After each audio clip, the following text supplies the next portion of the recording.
Halo sobat, mungkin kita sudah sering dengar kisah tentang nenek moyang kita yang adalah seorang pelaut. Cita-cita saya kapal laut. Iya, bangsa Indonesia terletak di antara dua samudra. Sudah menguasai lautan sejak lama.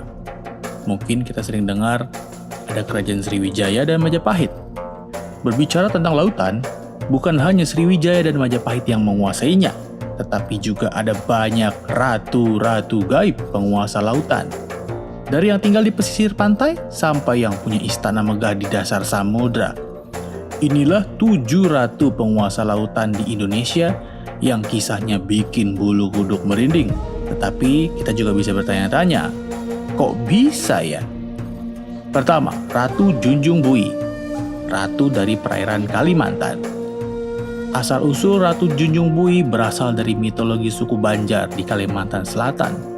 Raja Patmaraga menemukan bayi terapung di dalam buih laut.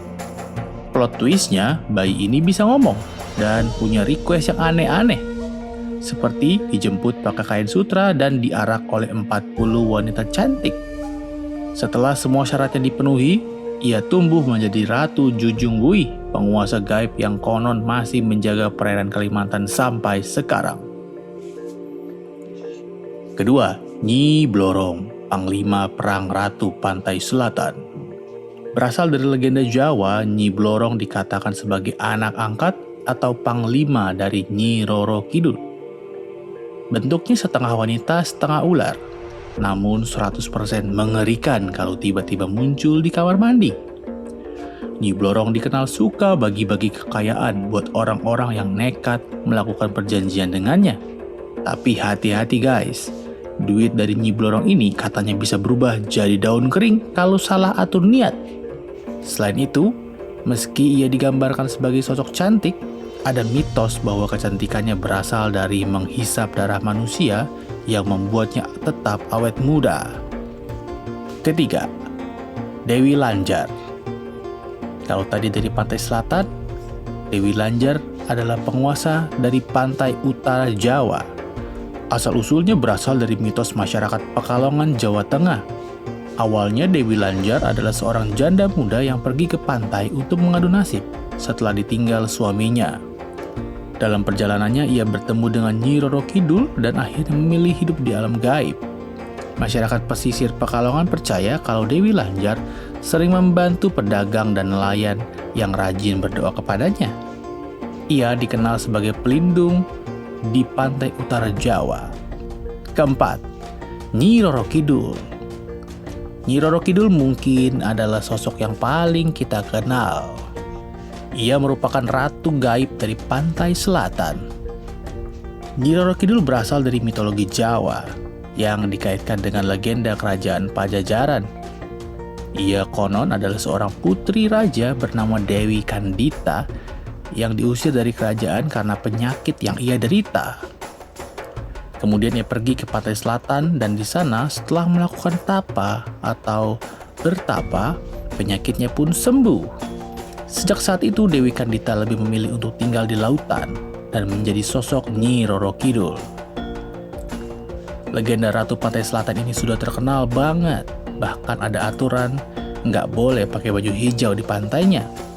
Katanya sih warna hijau merupakan warna favorit Nyi Ratu. Kelima, Putri Mandalika. Namanya mirip dengan sirkuit Mandalika. Ya karena memang kisah ini berasal dari daerah Nusa Tenggara, tepatnya di Lombok. Putri Mandalika adalah seorang putri yang jadi rebutan banyak pangeran di masanya.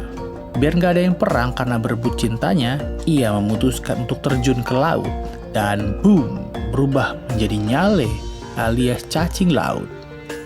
Sampai sekarang warga Lombok masih mengadakan festival bau nyale untuk menangkap cacing-cacing ini, yang katanya sih bisa bawa keberuntungan.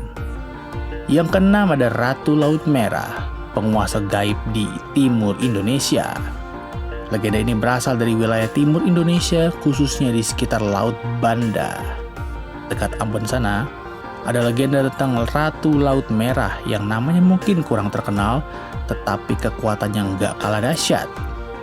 Nelayan di sekitar Laut Banda sering melakukan ritual khusus sebelum melaut agar tidak diganggu olehnya. Siapa sangka mitos ini juga jadi bentuk kearifan lokal untuk menghormati alam dan lautan. Yang terakhir ada Kanjeng Ratu Kidul. Kanjeng Ratu Kidul sering disamakan dengan Nyi Roro Kidul, namun keduanya sebenarnya berbeda. Jika Nyi Roro Kidul diyakini dulunya merupakan seorang putri kerajaan, nah Kanjeng Ratu Kidul merupakan sosok roh suci atau yang merupakan titisan para dewa yang ditugaskan untuk menjaga Laut Selatan. Kanjeng Ratu Kidul lebih sering dikaitkan dengan lingkup spiritual dan tradisi keraton Jawa, di mana ia dianggap sebagai sekutu gaib bagi Raja-Raja Mataram. Sementara Nyi Roro Kidul lebih sering muncul dalam kisah-kisah mistis masyarakat sebagai sosok yang membawa maut bagi orang-orang yang tidak sengaja mengundang perhatiannya di pantai. Itulah tadi 7 ratu gaib penguasa lautan Indonesia, masing-masing dengan cerita unik dan pengaruh besar dalam kehidupan masyarakat.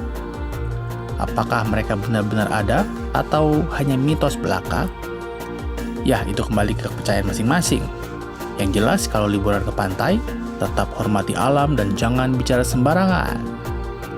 Yuk klik share, like, dan komen apabila kalian mengetahui kisah-kisah gaib atau misteri lainnya di daerah kalian. Thank you for watching.